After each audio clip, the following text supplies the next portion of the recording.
Hello, we're here today with Doug Eatwell. Doug has been in the marketing research industry for years. We've known each other for 10 years or more. Doug, tell us a little bit about what you do in marketing research. It's such a broad term. You're right, Wayne. It can mean different things to different people. I like to think of what I do as providing support to the in-house research function of organizations. So, if you like, you can call me an insight support agency.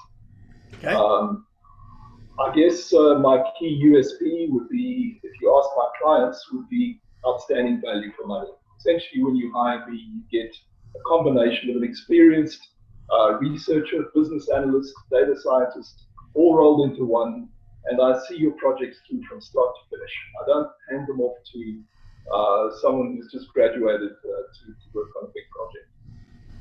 So that's kind of what I do.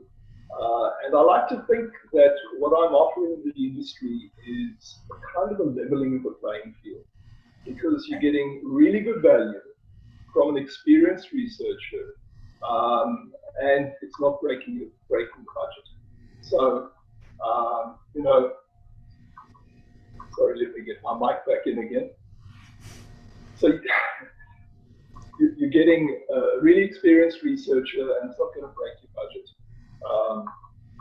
Perhaps I could mention a few of the things that I'm working on, some special interests that I have.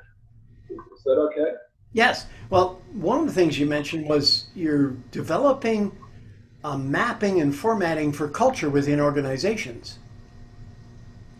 Yes, this is a very interesting project I started about 5 or 6 years ago, working with a friend of mine. And together we developed a framework for quantifying organizational values, which, as you know, can be kind of difficult to quantify. Essentially, when we started looking at this field, we found that there were a lot of fairly loose terms being used, a lot of different terms being used for essentially the same concepts. And so we decided to bring this all together into one place. And we looked at the organizational values statements, the key core value statements of about 250 major global organizations. Okay. And we created a lexicon. We created a kind of a lexicon of all of those statements. This produced around about 3,000 different statements, but we managed to distill that down ultimately to 56 what we refer to as universal organizational values. And I know this is perhaps a little difficult to visualize, so I have a bit of a way of showing this. If you will bear with me, I will share my screen with you and show you what the map looks like.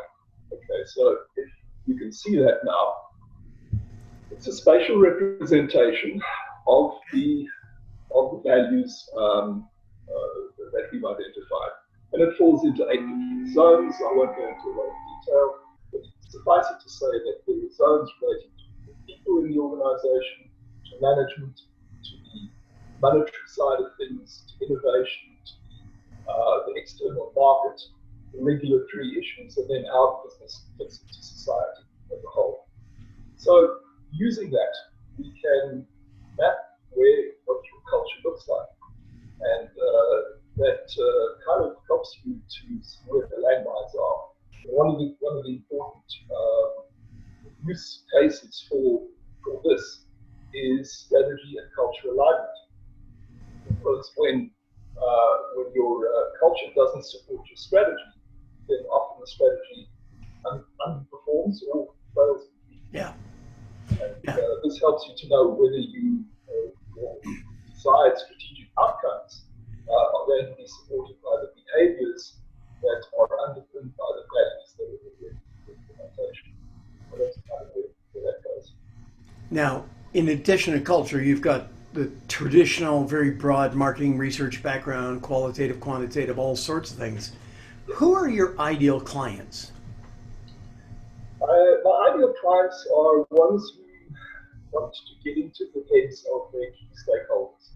I've spent a lot of time in my career customer satisfaction research, for example. Okay. So a lot of the stuff that I do focuses on understanding what your key stakeholders want from you, whether they be customers, whether they be employees, whether they be distributors. So we could be talking to a number of different stakeholders, and most of the time it's customers. One of the things that I find is that many smaller organizations don't conduct customer satisfaction surveys, really because the cost of doing so can be prohibitive. If they go to some of the larger organizations, it costs a lot of money.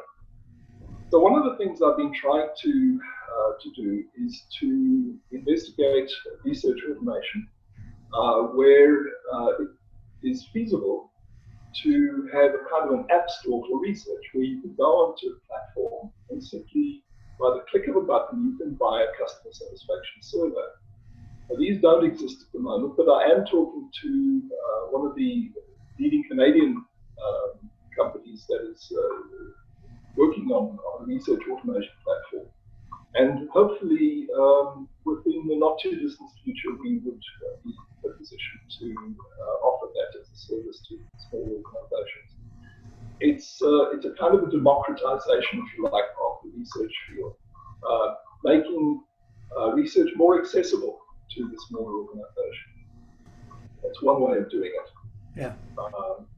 Now, with everybody working from home now, is it easier to do research now or harder to do research now? Is it easier to get respondents? Anecdotally, I've heard that it is.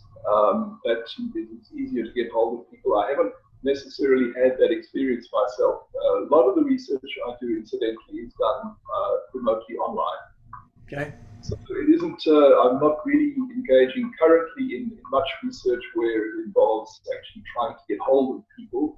Usually it's a captive audience, it's a panel, and you put the invites out there and get the responses. So that hasn't really come to my attention directly, but I've heard anecdotally that people are easier to get hold of. Yeah. Okay. Now, how would our audience get a hold of you? Well, the easiest way, Wayne, is by email. My email address is doug.eatwell, that's EATWELL, @caldoinc.com.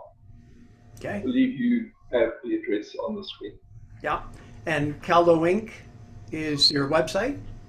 Yes, I have a website, www.caldoinc.com.